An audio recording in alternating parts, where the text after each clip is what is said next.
dahil sa katotohanang ipinapangaral ng Santa Iglesia Katolika na hindi maitanggi ng mga protestante sa lungatang aral at pahayag ng mga pastor.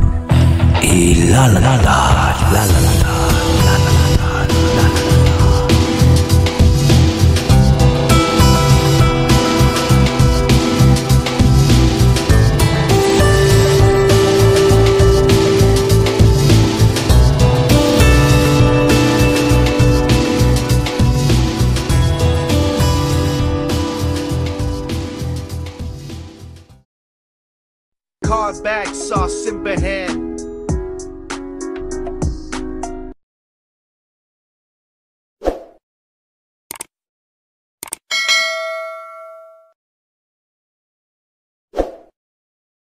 Magandang gabi po sa inyong lahat mga kapuntos, at sa gabing ito ako naman po ang nakatoka dito sa ating episode ngayon dito sa Punto por Punto, kung saan ang tatalakayin ko naman ay part 2 po ito. Yung part 1 po ay na-upload ko na po sa aking YouTube channel po sa Bro Jando Alabado TV. Naka-upload po doon bakit palpak ang interpretasyon ng mga SDA sa Daniel 7:23-25. Ito po yung part 1. Ngayon, kung saan sa part 1, dinalaki ko sa part 1 yung kanilang kamalian patungkol doon sa ano ba talaga ang pagkahulugan ng Fourth Empire. Kasi yung Fourth Empire, binigyan nila ng pakahulugan. Ngayon sinasabi sa Biblia, walang sino man ang mabibigay ng maling kahulugan sa mga propesiya na sinasabi sa kasulatan. Ngayon itong mga Seventh-day Adventists, masyado silang mapangahas na mag-interpret sa paraang hindi tama, sapagkat sila ay nag-interpret ayon sa kanilang unawa, hindi naman nakabatay sa realidad. No? At yan ang tatalakayin dito sa gabing ito. Kaya wag na po kayong gumawa po ng iba dyan, namugas pa kayo ng plato, tigil muna. Grabe, tigil talaga. Nood pa kayo ng TV, tigil muna. Maliban na lang kung ito pinapanood nyo, tuloy nyo lang yan. At sa gabi pong ito, ang tatalakayin ko po ay karugtong po doon sa topic ko na bakit palpak ang interpretation ng Seventh-day Adventist sa Daniel 7:23-25. Kaya labas po kayo ng notebook nyo, ballpen nyo, take note po kayo, at huwag na po natin patagalin, simulan na po natin.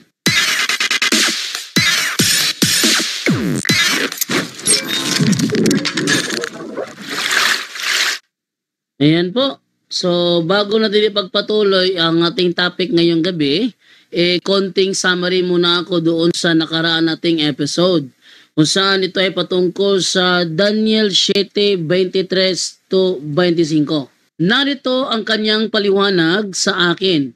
Ang ikaapat na hayop ay ang ikaapat na kaharian dito sa mundo na kakaiba kaysa sa ibang kaharian. Lulusubin nito at wawasakin ang buong mundo. Kung nakikita po ninyo dyan, ang ikaapat na hayop ay tumutukoy sa ikaapat na kaharian. At ano naman ang ikaapat na kaharian ito ayon sa mga ngaral na si Bresi Balansag? Ang ikaapat na kaharian sa Daniel chapter 7 verse 7 ay makikita na yung fourth beast ay walang definite physical identity. Hindi kamukha ng mga tatlong na nakalipas na hayop ay pinangalanan ito. Pagdating sa ikaapat na hayop, wala siyang physical identity. Kaya tinatawag siya as diverse compared with others. Hindi siya pinangalanan kaysa sa iba. Yan po, kung napansin po ninyo na sinasabi ni Bresi Balansag na sa Biblia hindi siya pinangalanan. Kaya yung mga scholar ay naghanap ng paraan para ito mapangalanan. Pero may binanggit siya. Pakinggan nyo. At compare sa wala man tayong makita na word for word na ito ay Rome, pero walang makikita na ibang world power ang bumangon matapos ang Greece kundi ang Rome. Kaya naman, majority of scholars, Catholic man o Protestants, nag-agree sa conclusion na ito. According sa Daniel chapter 7 sa Haydock Catholic Bible Commentary on the Old Testament, ang sabi dito, unlike, it is not named, hindi man pinangalanan, but shows the incomparable power of the Romans. Ano raw ang sabi ni Blessy Balansag? At compare sa wala man tayong makita na word word for word na ito ay Rome, pero walang makikita na ibang world power ang bumangon matapos ang Greece kundi ang Rome. Yan. So, ibig sabihin, based lamang sa kanilang understanding, sa ang kanilang personal and private interpretation, wala rang ibang sumunod na makapangyarihang kaharian sa mundo pagkatapos po ng Gresya ay ang Roma. Pero wala namang sinasabi naman doon na Roma talaga. So dito, kailangan pag-aralan kasi kapag hindi tumugma sa Roma ang naturang propesiya, hindi pwede na ipahid yan sa Roma. Ngayon, may binanggit pa siya na sinabi daw ang Bible scholar na si George Haydock. Eto. Kaya naman, majority of scholars, Catholic man o Protestants, nag-agree sa conclusion na ito. According sa Daniel chapter 7 sa Haydock Catholic Bible Commentary on the Old Testament, ang sabi dito, unlike, it is not named, hindi man pinangalanan, but shows the incomparable power of the Romans. Ayan. So, ginamit niya ang aklat ni George Haydock. Ang tanong, kinumpirma ba ni George Haydock nga Roma nga talaga ang katuparan ng sinasabing Fourth Kingdom? Ating basahin sa George Haydock Bible Commentary sa Daniel 7. At tingnan dito sa 7:7. Ito yung binasa ni ni Blessy Balansag. Unlike, it is not named, but shows the incomparable power of the Romans, governed by kings, consuls, tribunes, dictators, and emperors at different times. It is the opinion generally received. Yung palang Romans pala, opinion lang pala yan. Ha?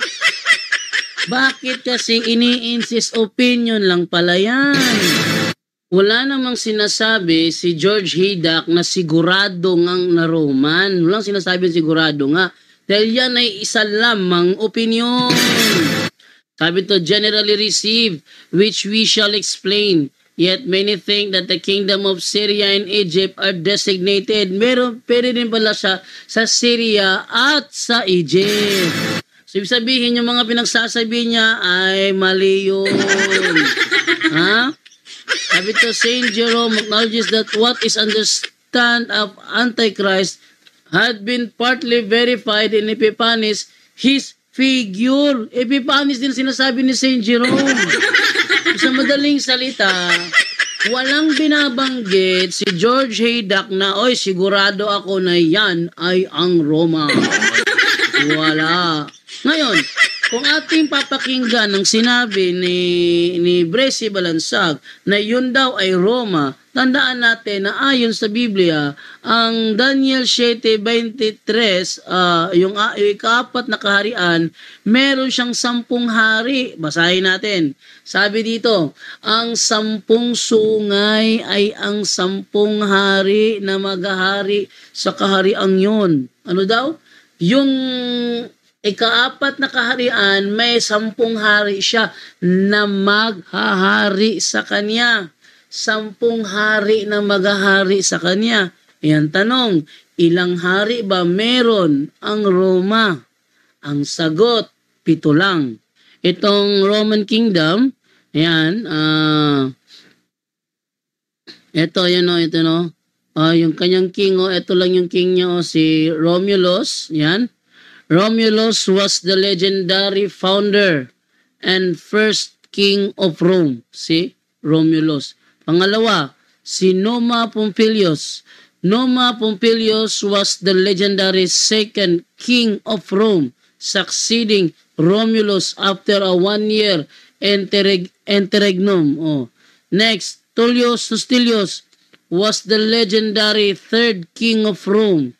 He succeeded Numa Pompilius and was succeeded by Ansus Marcius. Ito naman, Ansus Marcius was the legendary fourth king of Rome who traditionally reigned 24 years.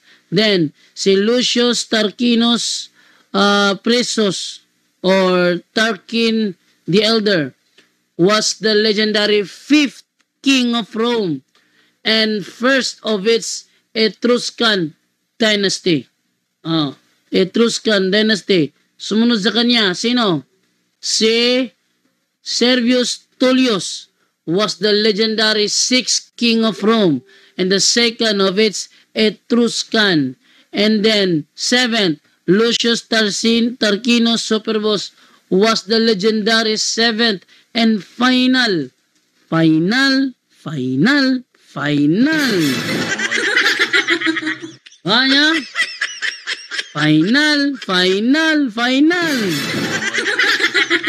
Yan.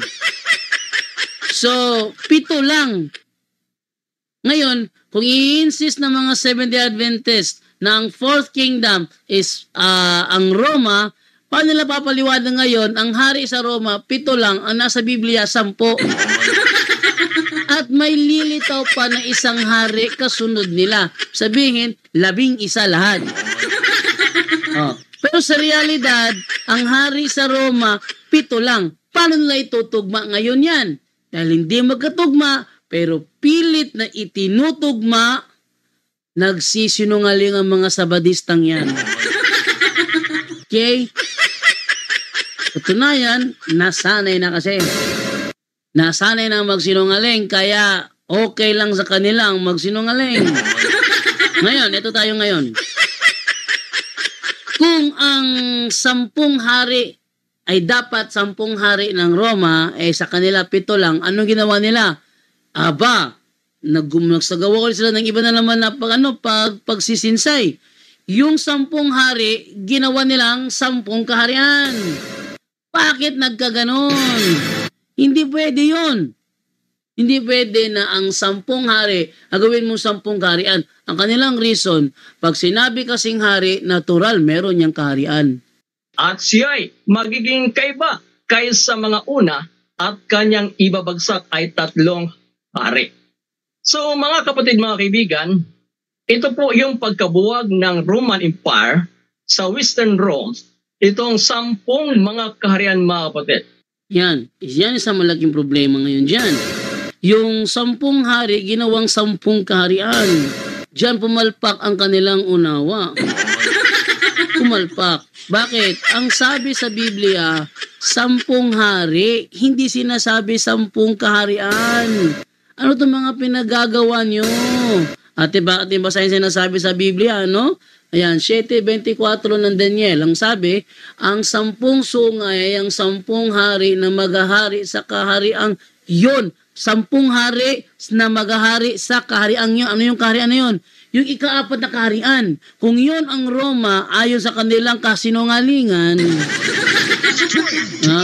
kung yun ay Roma, ayon sa kanilang kasinungalingan, dapat sana itong 10 sungay na ito ay 10 hari na maghahari sa Roma.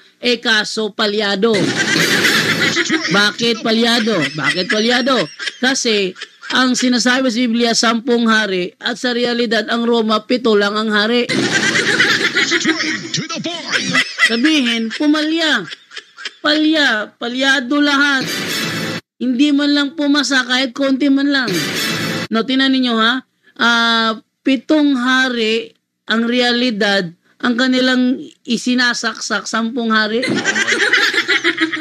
Yang ginawa nila para mapagtakpan, ginawang 10 hari, 10 divided kingdoms. Yang tanong, totoo ba na ang Roma ay nahati sa 10 divided kingdoms? Ang sagot ay hindi. Hindi. Ating basahin at ating konsultahin si ChatGPT para naman maano natin kung totoo ba yung nila, sinasabi nila, no? Okay, ayun ito kay ChatGPT, tinanong ko sa ChatGPT, sa realidad, huwag sa ideya ng mga relihiyon, kasi minsan kasi sa ChatGPT kasi sinisiksik niya yung mga ideya ng mga relihiyon. Huwag sa ideya ng mga relihiyon, totoo ba na ang Roma ay nahati sa 10 kaharian? Ito ang sagot ngayon ni ChatGPT. Sa mahigpit na pananaw ng kasaysayan, hindi eksaktong nahati ang Roma sa 10 kaharian. Ano? Hindi eksaktong nahati ang Roma sa 10 kaharian. Ito ay isang ideyang nagmula sa interpretasyong relihiyoso at simboliko ng pagbagsak ng Roma. Particular na sa mga prophetikong aklat ng Daniel at pahayag sa Biblia. Ibig sabihin, in reality, hindi talaga nahati ang Roma sa 10 kaharian, sapagat itong sinasabi na nahati sa 10 kaharian ay isa lamang interpretasyon ng mga relihiyon, gaya ng mga Seventh-day Adventist, mula sa realidad ng kasaysayan. Ang kanlurang imperyo ng Roma ay bumagsak at naging isang koleksyon ng maraming magkakaibang kaharian at tribo. Ngunit hindi ito nahati sa eksaktong 10 bahagi. Hindi pala, kasinungalingan lang yan. Tapos, sabi, sa pagsapit ng ika-5 siglo AD, si ika-6 AD, maraming tribo ang sinamantala ng kahinaan ng Roma. Sinamantala ang kahinaan ng Roma, maraming tribo. Ito pala mga tribo pala ito. Hindi pala ito mga kaharian, kundi mga tribo. At ang sinamantalang kahinaan ng Roma at nagtatag ng kanilang mga kaharian. So nagtatag sila ng kanilang kaharian. Itong mga tribo na ito, nagtatag ng kanilang kaharian. Tulad ng mga Visigoths, Ostrogoths, Vandals at Franks at iba pa. Sa kabuuan, hindi makakatulad ang laki, lakas at eksaktong bilang ng mga kahariang ito. Kahit ang bilang na 10 ay hindi tumpak sa konteksto ng aktwal na kasaysayan. Sabi naman dito naman, ang Roma ay naging isang komplikadong kalipunan ng maliit na kaharian at tribo. At ang numerong 10 ay hindi matatagpuan sa mga record ng bilang eksaktong pagkakahati ng imperyo. Ano daw? Sabi niya kung may nice, wala na, yun lang mong tanong ko. So, tinan niyo ha. Ang sabi doon is, walang record sa kasaysayan na ang Roma ay nahati sa 10, kundi yun ay bunga lamang ng maling unawa nitong mga relihiyosong nag-i-interpret kunwari ng Daniel at Revelation. Bakit? Wala naman sinasabi ang Biblia, ba't dinadagdagan kasi? Yan, no? So, hindi tumutugma ang kanilang sinasabi ngayon doon. A few moments later. At ngayon, dito na ako sa karugtong. Summary lang yung ginawa ko kanina, no, sa ating previous episode. So, ito ngayon ang aking karugtong, no? Na may binanggit sila na yung 3 hari na pinabagsak ni Little Horn, yun daw ay ang Heruli, Vandals of at Ostrogoths. Pakinggan natin. Since ang 3 sungay ay nagre-represent sa mga kaharian, ito yung mga kaharian na nawala. Ito ay walang iba kundi ang Heruli, Vandals, Ostrogoths, at ito ay nangyari during until 538 AD. Ayun. So, talagang ginamit ni Bresi Balansag talaga yung sinasabi sa kanila na yung 3 sungay na kaharian daw, ang Heruli, Vandals at Ostrogoths, sila daw yung sila daw ay nawala. Nakapagtataka to, ba't nawala? Ang sinasabi sa Daniel 7:24, papalit sa kanila ang isang hari na iba kaysa sa kanila at ibabagsak niya ang 3 hari. Ibabagsak niya. Siya ang reason bakit bumagsak yung 3 hari, dahil ibabagsak niya. Pero sa paliwanag nitong ni Bresi Balansag, bago lumitaw ang Little Horn, bumagsak na yung 3. Ang origin ng Little Horn, bumagsak yung 3, at sa pagkabagsak ng 3, ito naman yung paglabas ng maliit na sungay. At sa pagkabagsak ng 3, ito naman yung paglabas ng maliit na sungay. At sa pagkabagsak ng 3, ito naman yung paglabas ng maliit na sungay. Teka, there's something wrong dito, may pagbabago na, mayroon na namang pag-twist sa history, ano? So, kung yung 3 na yon na nawala, yung Ostrogoths, Vandals at Heruli, yun ang 3 sungay na pinabagsak ni Little Horn, bakit sila nawala bago lumitaw si Little Horn? Paano sila ibabagsak kung sila ay wala na? Baka sabihin nyo ako gumagawa ng kwento.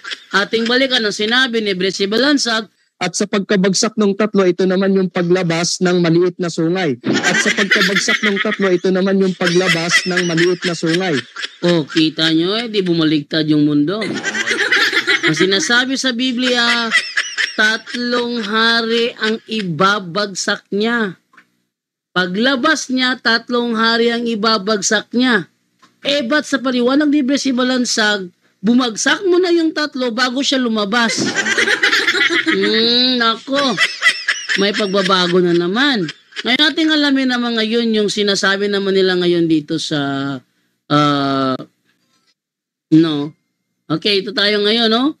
Kung ang fourth beast, fourth kingdom, ayon sa kanila, ay ang Rome daw, then yung 10 horns, ayon sa kanila, ay 10 divided kingdoms daw.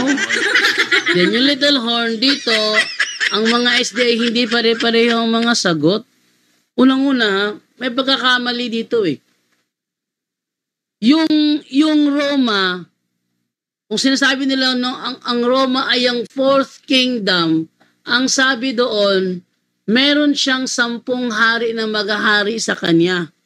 10 hari na maghahari sa kanya at 3 doon ibabagsak ni Little Horn paglabas niya.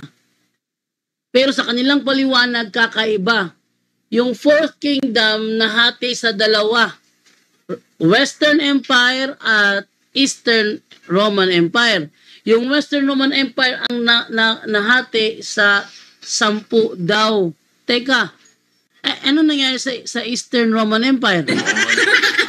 Kasi sinasabi nilang nahati, yun lamang ay tumutukoy sa Western Roman Empire. At tandaan ninyo, ang Roman Empire, hindi yan Roma.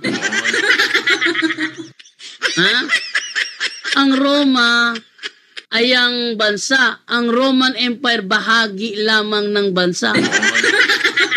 Bahagi lamang. Bakit? Ang Roma, pinamamahalaan ng hari. Ang Roman Empire, pinamamahalaan ng emperador. Yung emperador, hindi yun ang hari. Bakit? May 2 kasing kasaysayan sa Roma. Yung unang bahagi, yun ang may 7 hari. Yung ikalawang bahagi, yun ang pumalit na Roman Empire. Ngayon, yung Roman Empire, hindi naman yun ang fourth kingdom.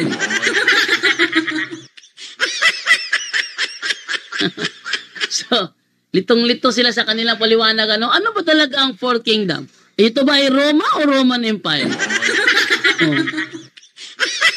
Ang Roma ba at ang Roman Empire ay pareho lang o magkaiba yun? Magkaiba yun. Magkaiba ang Roman Empire at ang Roma. So, kung tutusin lang talaga,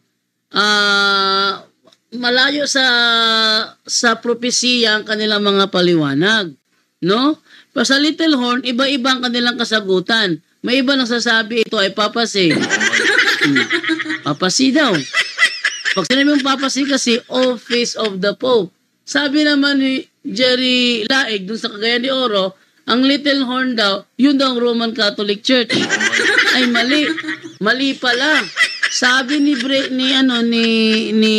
Jerry Laig, hindi pala ang Roman Catholic Church ang Little Horn.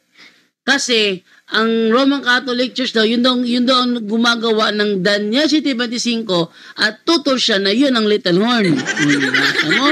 Magkakaiba ang kanilang paliwanag rito, no?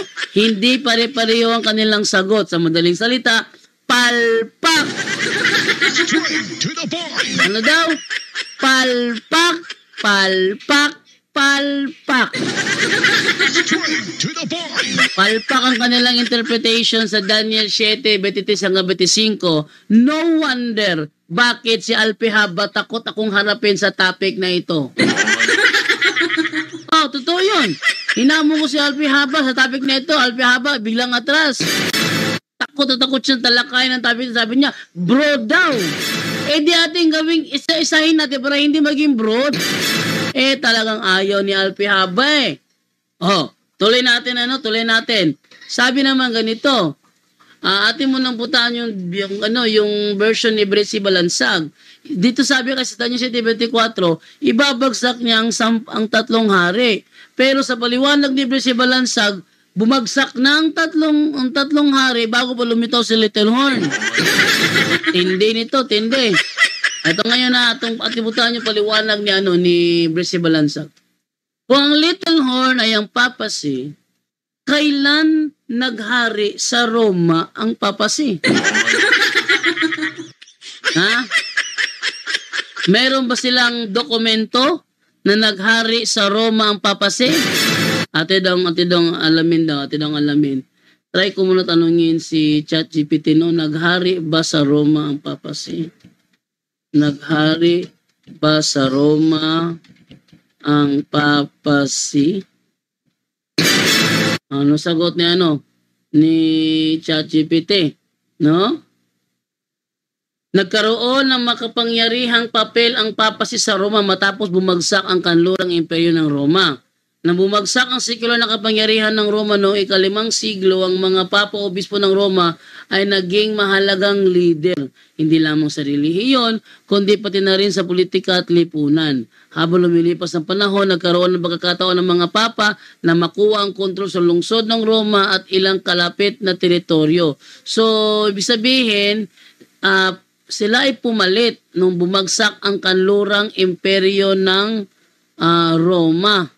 Kanlurang imperyo sila yung pumalit. Pero lang sinasabi dito na sila ay naghari.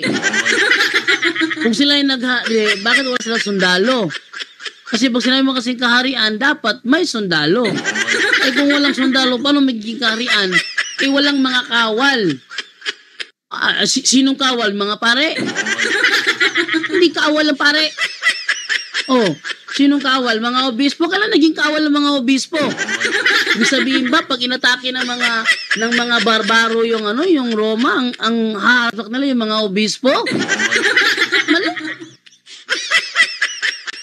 Ay hindi kailanman naghari sa Roma ang papado. O tuloy natin. O kailan naghari sa Roma ang papado? Walang record. Tapos, kung ang ibang hari ay nangangahulugan ng kaharian, ang bawat isa, ilitaw din ang little horn na isang kaharian. Kung ang little horn ay isang kaharian, anong kaharian kaya ito? Sabi nila, papasi. Alin kaya ang mali sa dalawa? Ang little horn ba ay ang papasi o ang little horn ay isang kaharian? Kasi ang papasi ay hindi kaharian. Ang papasi ba ay isa bang kaharian o isa lamang opisina ng mga Santo Papa? So dito na matutuklasan na iba ang kanilang paliwanag sa realidad. Ang papasi hindi kaharian. Ang papasi ay opisina ng Santo Papa. Pag sinabi mong kaharian, meron niyang mga kawal. Pag walang kawal, hindi yan matatawag na kaharian. Ano ka ba? Tanyo?